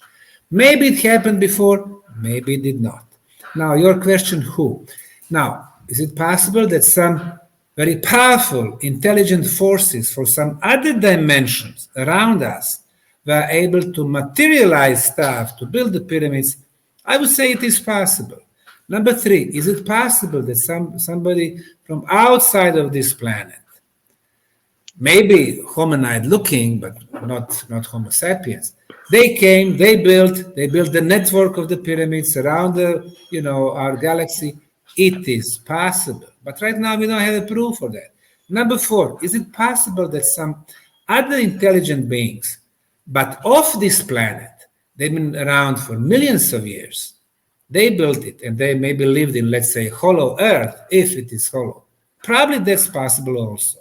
In 1950s and 1960s, the US patented the technology to build the underground tunnels under the US. And really, this technology is such that there is a machine going through the earth, going through the stones, 2,000 degrees temperature. It's melting the stone. It is like powered glass-like structures building. And it seems that in two different situations, they discovered huge caves with the beings hanging from the ceiling like bats, but they were not bats. They were more like reptoid-like. And they said they've been in hibernated states for millions of years, meaning that we are not the first one on our home planet. So I'm scientist, open-minded, but still scientist. I need proof who really built it right now. I don't have it for Bosnian or Chinese or all these Egyptian pyramids, or all these Mexican. So all the options are at the table right now. So yeah, judging by some of those theories, though, master builder race. You put some of those. You got an open mind. You got those theories ahead it. of Neanderthal, though. You don't think it's like that Neanderthal were more advanced? Well, so Neanderthal would probably be like the fourth or like the third, like the giants. We don't know. We have no idea what Neanderthal were like. We have after volcanoes, we think Neanderthal had no culture, basically, right? That's ridiculous because they have these amazing refined skills of making flints that probably come from some greater culture. We don't know. I mean, the idea that they made concrete the descendants of the Neanderthal are often like there are people in these regions like that in Malta and in the Balkans that love to make concrete, and they have like religious secrets about it. Neanderthals were a little bit bigger than us. Their brain capacity was even bigger than ours. However, Neanderthals who disappeared 25,000 years back, it seems that for me they were on the top of the animal pyramid, on the top. But then all of a sudden, 400,000 years ago, Homo sapiens sapien appeared which was totally new kind of species, intelligent, artistic, From the bottom of 2 God. pair of chromosomes less. And biologically looking, Neanderthals were perfectly fit for this planet. They were perfectly adjusted. Only the strongest survived. The species. So meaning the strongest survived, meaning not the sick Neanderthals were, reproducing, but only the strongest one without any genetical problems.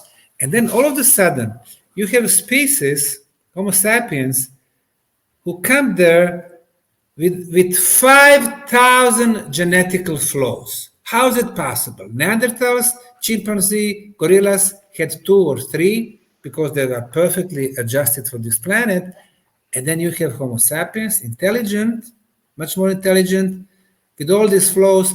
It seems that there was a genetical engineering done at certain point in time, but they combined the species, the most advanced, probably Neanderthals, with their own genetic materials, which was not adjusted to this planet. And that's why we have those 5,000 flaws. In the real life, meaning we have 5,000 possibilities to get cancer in this life, TBC, all kind of diseases. And that's the price we have to pay. Now, who is they? The next question is, of course, who and why did they create us? And it seems that somebody mentioned our friend Michael Tellinger, and it seems that it had something to do with the gold mines in South Africa. They were coming, picking up the gold mines, because really the traces of those gold mines being old tens of thousands, if not hundreds of thousands of years, are found there. And most probably our first role was to be slaves to our creators and to dig gold for them. Does that explain some? Yes. In some historical sources where you have multiple versions of humanity, is that kind of what you're talking about? Is that they've experimented multiple times of what works the best, of like their perfect cattle? Are you saying like we're like some sort of like cattle for them, or livestock, or? Well, again, let's go back to the science. Now, the only sources that describe anthropology, and so it's like Neanderthal would potentially or essentially most likely be Sasquatch, and that the elongated skulls were like the Homo capensis, the demigods that genetically edited us with some of their material, and then the so the Devonian would have been the demigods. I guess it would be Neanderthal genetically would be the elongated skulls, and then we're the next. That's supposed to be Homo capensis. But wait, right? Because it's like there's one. Yeah. So, but the idea that Bigfoot is Sasquatch is another hominid. It's important. It's relevant. But Sam, what were you about to say? Okay, this is where again I'd like to go back to science. You ask about those different experiments. Now, in the clay tablets discovered in Mesopotamia, Sumerian clay tablets, there are 20,000 of them. Most of them were in West Berlin, while Germany was divided. And some people were trying to decipher them. So in the book, we can see that they were talking about different experiments to create the humans. That's one thing. We can see the staff with the 2 snakes as the double helix. Yeah. Yes. Then we can see, of course, astronomical information which are amazing. They are talking about the star constellations of Taurus, and they are giving distances from our solar system to different stars in the star constellation of Taurus. There are 1,000 stars over there. They are giving the distances 98 light years, or 150, or 2,000. The Germans actually found Pluto through the Sumerian tablets. Yes, that's Pluto. But I'm talking about the stars 100 light years away from us, and the precise distance between our solar system and those. Who would do that in Paleolithic times? And I think what you said, demigods, is the key word.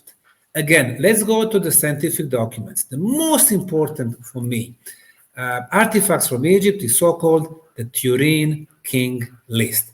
There's the papyrus, which is held in Egyptian Museum in Turin, Italy. You enter the museum, on your left, a huge, like a wooden desk, and you can see it in the glass, this papyrus, 11 columns.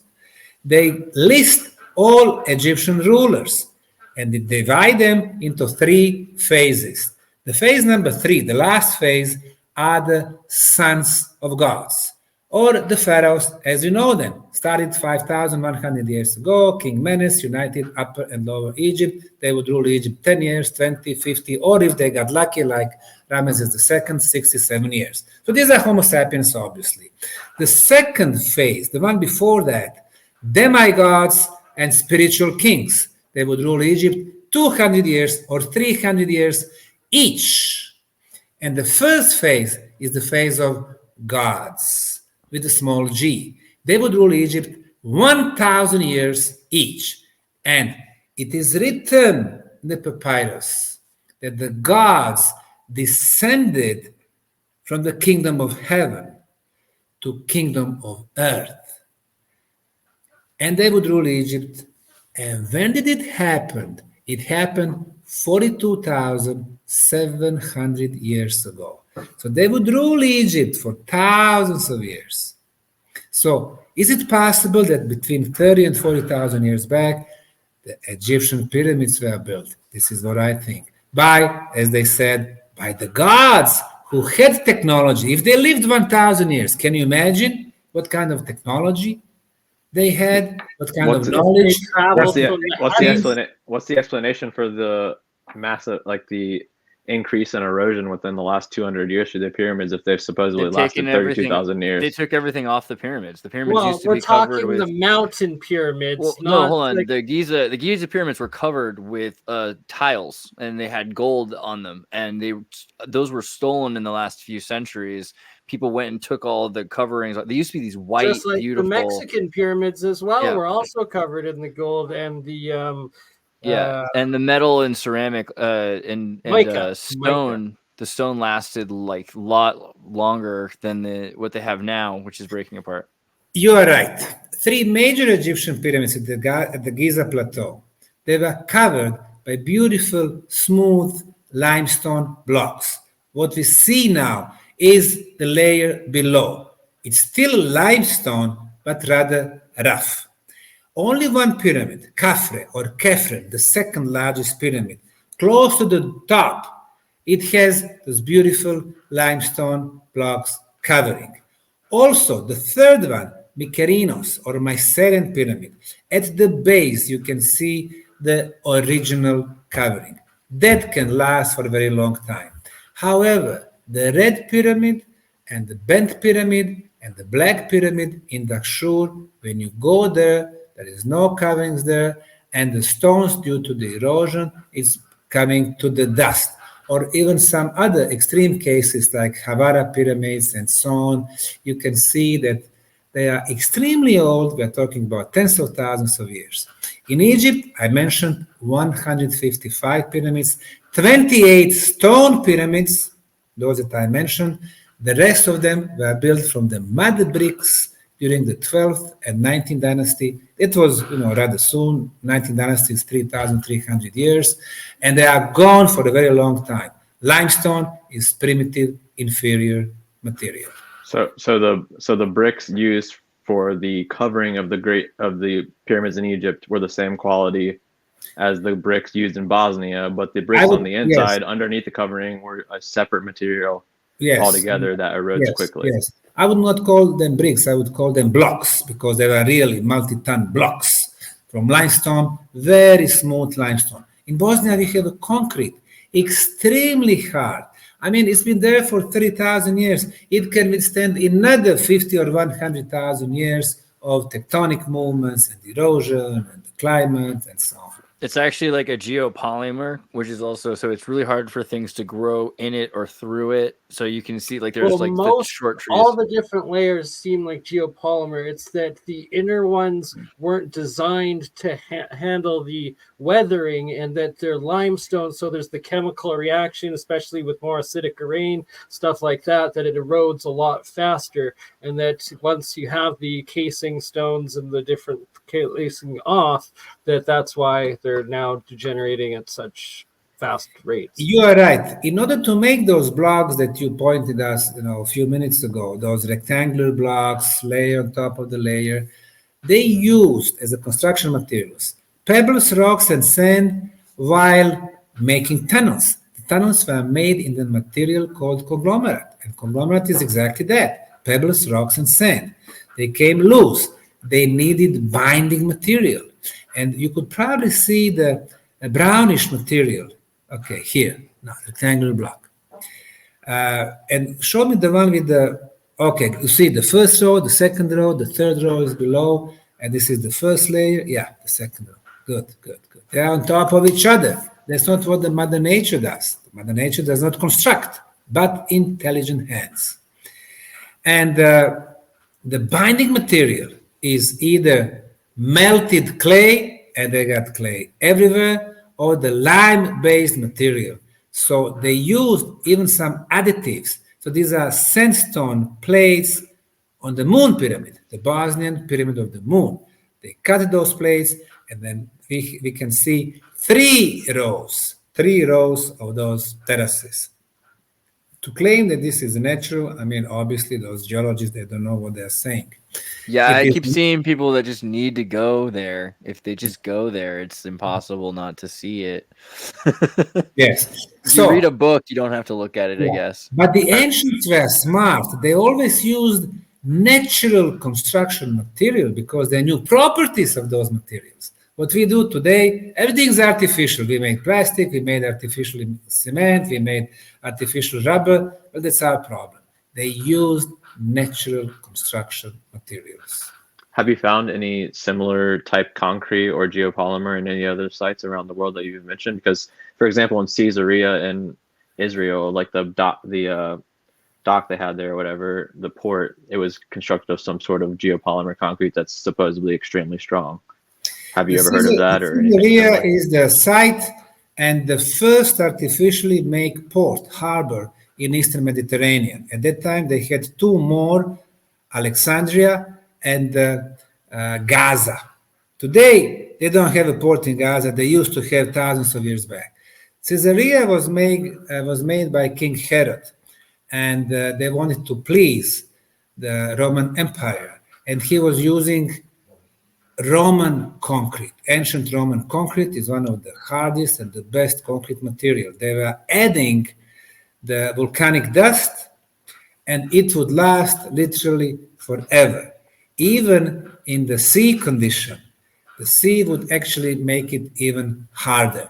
So the example of Caesarea is a huge construction feat, but we know exactly when did it happen, by who, and why, and how. But excellent example of ancient Roman technology. How hard is that compared to the Bosnian concrete that you're... I have not measured that. I don't have a record of that. Of course, that the port is gone right now, and the Caesarea is a famous touristic place nowadays. Also important for Bosnia, since I'm from Bosnia.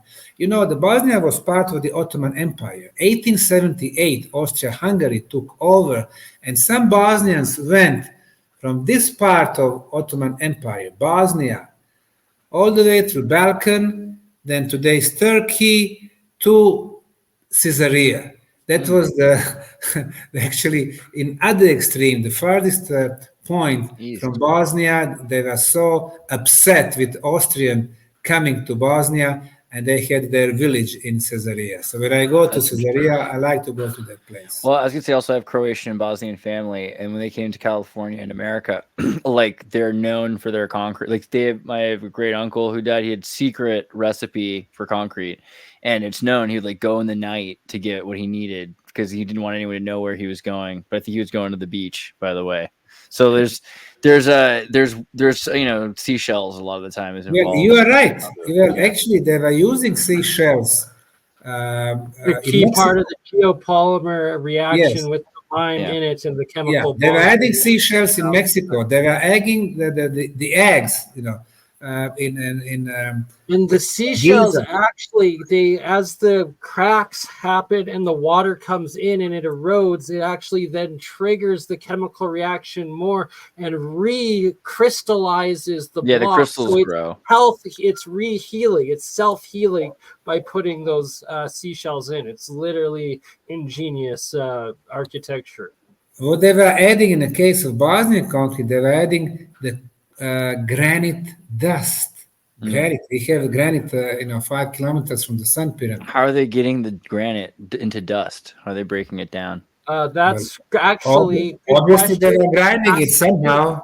No, it's you have to see Dr. Bob Greenyer of the Martin Fleischmann Memorial Project's work on what he's dubbed the wind hex, and it's through creating these tornado just wind vortexes, it's able to ionically break down the granite and put it into this fine powder that they then use as the cement. Also, you've got naturally occurring carbonate mineral phosphates like tufas, right? Tufas are like in the minerals that calcify. They're kind of the closest thing you have to naturally occurring concrete or tufas.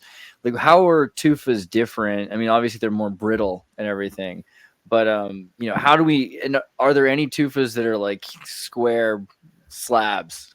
Is there any way that they could be naturally occurring tufas? Or how can we prove they're not? Well, there's the same question for the granite. They found so many stone spheres in Costa Rica from granodiorite. That's the type of granite. Now they are at odds. How to explain that? They are stone balls, spherical. Granite never comes spherical in nature. So we simply need to open ourselves for different past civilizations. Now I have to wonder about disasters. Do you know about are there any historical volcanoes, eruptions, or like major disasters in the history of Bosnia, like that would have accounted for some prehistorical loss of history, No, not really. We never had so many volcano eruptions over here, and then the geology of the terrain is different. But I think the worst thing that happened to our planet was this end of the last ice age, 11,700 years ago, when more than 99% of humanity was wiped off from the face of the planet. Just a very few who got hidden in the underground tunnels or natural caves on the top of the mountains survived. When they got out, the knowledge has been lost, so we can see discontinuation. So whatever was built before that was forgotten, no records at all. But then we can see also that even during our recorded history, those libraries, they had so many manuscripts and books and so on. They've been intentionally, put on fire. Alexandria, Baghdad, Istanbul, Damascus, and so on. Some things were stolen and they are still in the private collections by elites, but most of it has been destroyed. Tibet, the Chinese Vatican Library. That's what I say. Yes, Vatican had 2 libraries. They had public library, and they even have, Vatican secret library. And it says, you go to the phone book, it says Vatican secret library. I called them, I contacted them, asked them about the Bosnian pyramids, and they answered me, well, we don't have records about the Bosnian pyramids, but they have a secret library. So probably they had the third one, which is super, super confidential and secrets. But the things were destroyed when Diego de Landa, the Spanish archbishop, came to Central America. He was destroying all the Maya manuscripts. Only 4 books, 4 codexes survived. But even those 4 are so amazing. I'll just mention one of them. It's called only until the 1980s, they literally taught that the Mayan, the Aztec, and the Inca had no language, no written language, no recorded language. And then it comes out that the Jesuits, Catholic Spanish, genocided their complete history. Well, the Jesuits always told me that we had those 4 books, so poo-poo on you. But we have Dresden Codex, Paris, Madrid Codex, and Grolier, which is in Mexico. Probably 2 more, Prague and New York. But let me tell you one thing from Dresden Codex. So you open these books, and then you can see symbols for the planet Venus. and you can see symbol for the god Chuck. They're always related. Oh. And you can see four numbers. The first number is 236. Maya, we know their numbers. I know that they're very simple. 1 dot is number 1, 4 dots number 4, 1 bar, 1 line is number 5, 3 bars, number 15.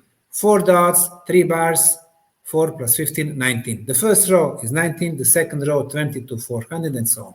So they have four numbers: 236, 80, 250, and 8. What is 236? The Maya call them the night star. Why? Because in the night sky, you can see the planet Venus. It's very light. And then 80 is the number of days when the Venus is hidden behind the sun. And then 250, now we can see Venus again. They call it morning star. They are obsessed with the morning star, aren't they? Number 4 is 8. Again, Venus is hidden behind the sun. When you add those four numbers, 236 and 80 and 250 and 8, you get the number 592, I guess. 592. 5 years, 5 cycluses of Venus is 2,920. And exactly match 8 hour years. 8 times 365, 2,920. You go to Uxmal, which is in Yucatan, eastern Mexico, a beautiful palace. All the pyramids are at the north-south axis except for one. The Spanish, they didn't know better. They name it the Palace of the Governor. It's so monumental. It's 19 degrees off to the north-south. Why 19 degrees? Because at the night sky, the Venus is at 19 degrees in most southern position. And then there is a temple 20 kilometers away, also at 19 degrees. You connect them, you got the line, through which the planet Venus is moving.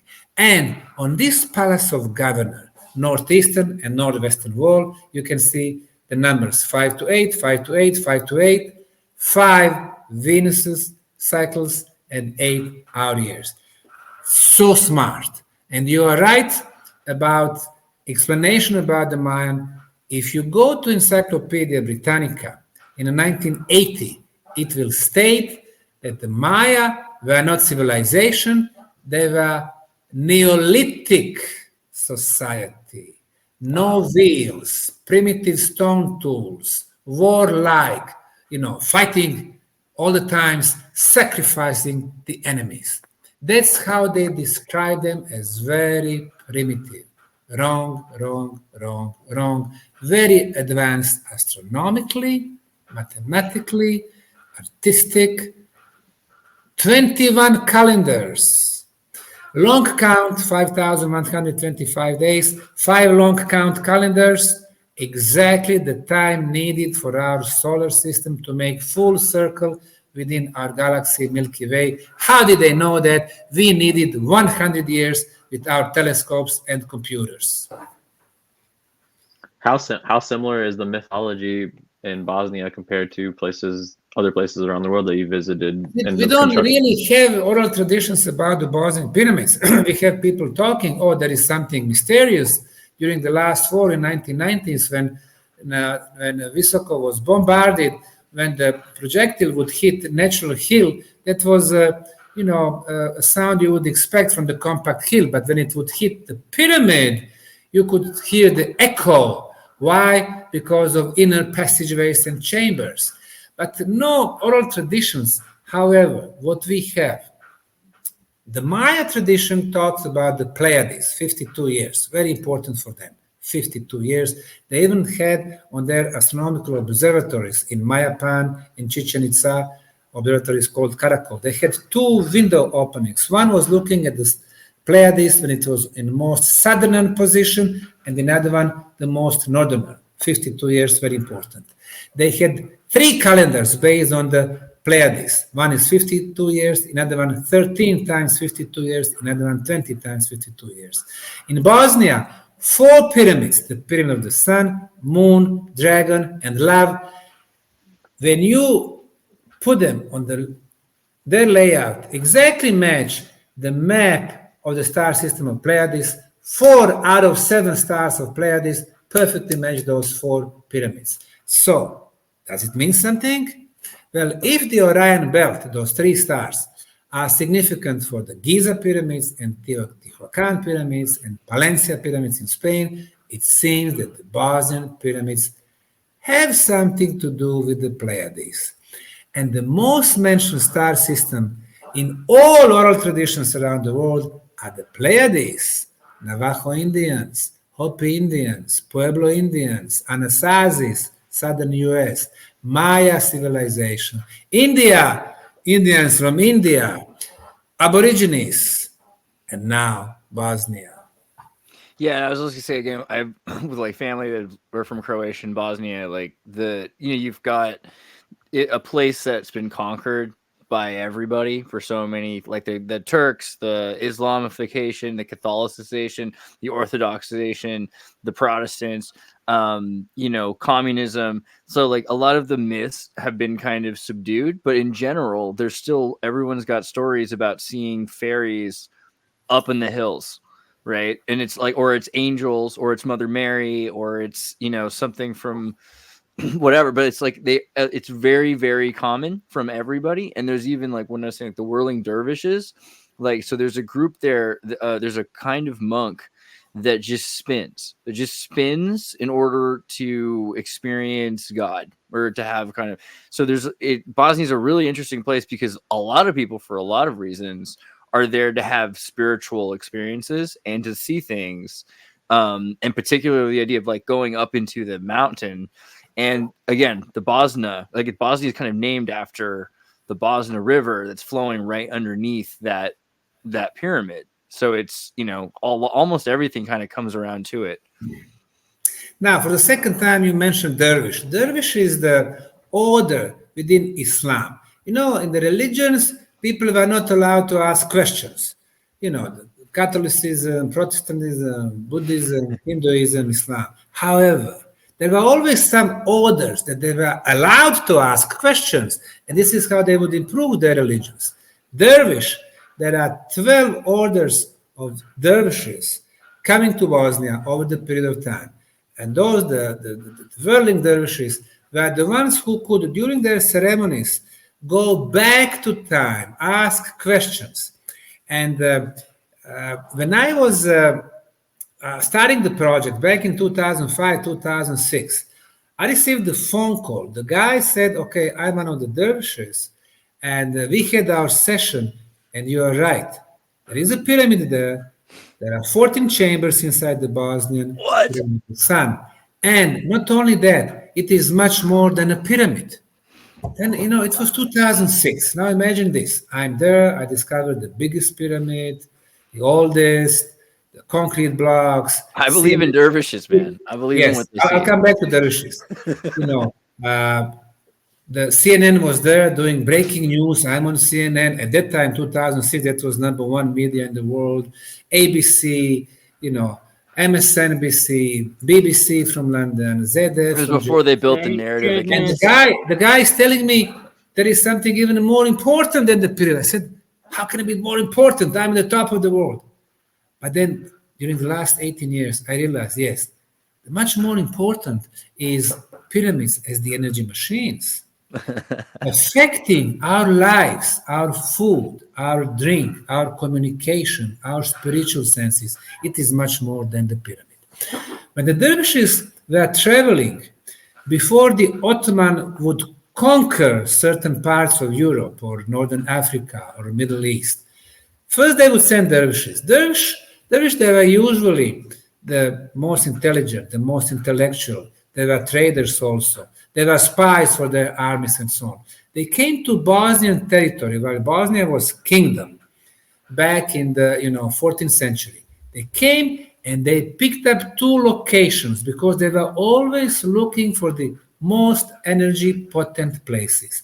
The first place was in the southern Bosnia, close to the city of Mostar, near the town of Blagaj. There is a huge water source coming from the natural cave. There's the largest water source under any cave in Europe. Water, energy. And the second place was exactly the middle of the triangle between the sun, moon, and dragon pyramid in central Bosnia, the middle, because this is the most potent energy place. Maybe they did not know about the pyramids, but they knew about the energies. And the water, right? Yeah. Yes. And there is underground water there. So that's why the dervishes are important even for our project. Interesting. Yeah, because like again, they're like downriver from you, and like they have like giant fish farming from the energy water. So if you're ever eating fish, eat the dervish pyramid water energy fish. Yes. So that's like the exact opposite pyramid scheme of like the Pacific Fukushima poison fish. You've got an inverted pyramid of structured water, structured energy fish. Yes. Yes. Pretty amazing. Well, I know we're at 2 hours. It's pretty crazy. You want to tell them where we can get more of your information, or did you? Sorry, Sam. How long are you able to go? Because Zertis, I could end it on your channel if let you go. Sorry, I 2 assumed hours you wanted to go 2 hours, but yes, but I have some meetings here. It's already, what is it? 10, you gotta get going, so we'll have yeah. to reschedule another one because yeah, definitely we should do it again. Yeah, we've had excellent conversation, and I'm glad that I talked to knowledgeable people. Usually, the journalists or people who talk to you, they have 10 questions. They ask you questions, and that's it. But obviously, you know the topic, and I'm glad that I had the chance to talk to you. Let's schedule another one. Fantastic. I don't know, a couple of months from now or something, and we can discuss all other places, all other interesting topics from history that they affect our present and our future. I want to get everybody involved who's interested in this. Like, if you guys want to join up on the Tartary Nova Discord talking about the history of Bosnia and what might have been going on, because the fact that these things have been here for so long means there's so many interesting stories that come out of Bosnia, come out of Visoko, and the idea of apparitions, but fairies, mythology, and that history going back, this idea that there's something going on, like all these civilizations, right? People building these super cities, and the first books coming out of Europe a lot of the time are coming out of these cities in Bosnia. So it's so important. Yeah, what's been shown right now is our friend Arthur Faram, who is watching the pictoglyphs from above.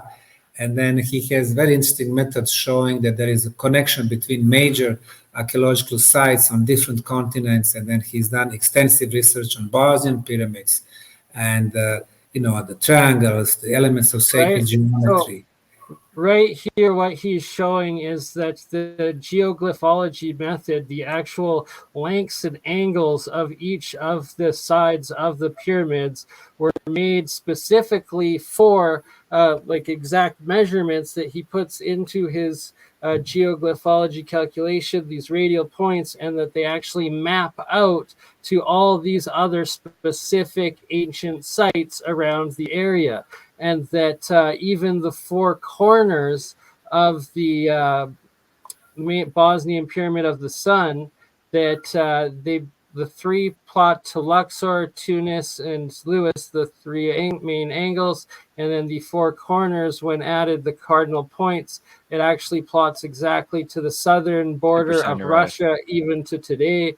Luxor, Tunis, the Bay of Nazarenes, and the north tip of the British Isles. So every angle length of these pyramid mountains were built specifically to map and connect to all of these other ancient sites around the world. And what's so amazing about Arthur Faram's geoglyphology methods is, and deciphering all the different sites, especially like Karnak, like Brittany, I believe in France, like where all those megalithic stones are. He shows that it's all this geoglyphology and that it's pointing to all these other sites. And that he shows that the Pyramid of the Moon, he believes, is 500 BC, so 11,500, just like they claim it was the time that they buried in Turkey there, forget the name of it.